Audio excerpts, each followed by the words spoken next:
கர்த்தர் உனக்கு தமது நல்ல பொக்கிஷசாலை ஆகிய வானத்தை திறப்பார். நீ அநேக சாதிகளுக்கு என்ன செய்வ? கடன் கொடுப்பாய். நீயும் கடன் வாங்காது இருப்பாய். உங்களுக்கு சும்மா ஒரு நகைச்சுவை சொல்லுங்க. இப்ப திருப்பூர் முழுவதும் போஸ்ட் ஓட்டாங்க தெரியுமா? பயங்கரமா ஓட்டாங்க.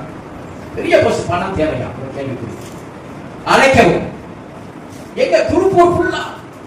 அப்ப நான் எனக்கு ஒரு கேள்வி, பணம் எவ்வளவுதான் வச்சிருக்கிறேன்? போஸ்ட் அடிச்சு ஓட்டலையே. திருப்பூர் ஃபுல்லா தேவை. பணம் தேவையா? பாக்குறீங்களா?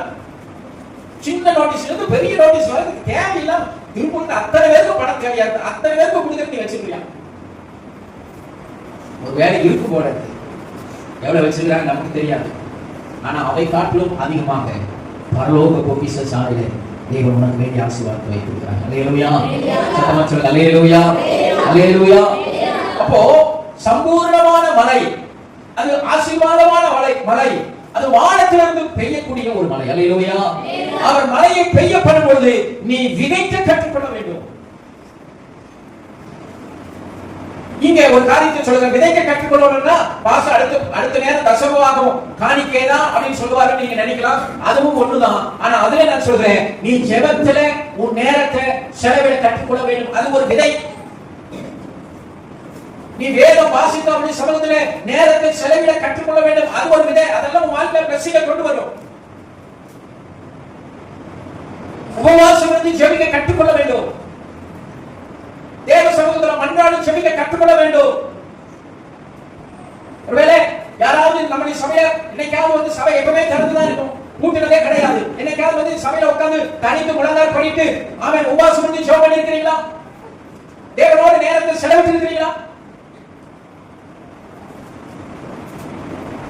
எதையுமே விதைக்காம தேவ சமூகத்துல அறுவடையை எதிர்பார்க்காதீங்க. நான் பொறுப்பாளையத்துல ஒரு சபையில நான் உட்கார்ந்து கொண்டு இருக்கும் பொழுது ஆண்டவர் என்னோடு அப்படியே பேசினார். காணிக்கை நேரம், காணிக்கை எடுத்து முடிச்சாச்சு.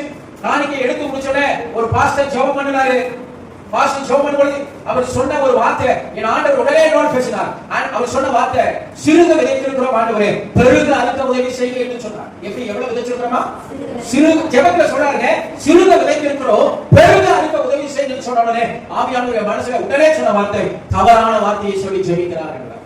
என் மனசுல பேசு உடனே அவர் சத்தம் எழுது, தவறா சொல்லி ஜெபிக்கிறார். என்ன தவறு ஆண்டவரே நான் நினைச்ச பொழுது, சிறுக விதைத்துட்டு பெருக அறுக்க முடியாது.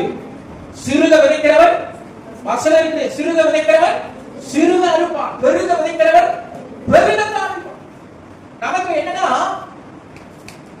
சிறுக விதைச்சுட்டு பெரிய ஆசீர்வாதத்தை எதிர்பார்க்கிறீங்க.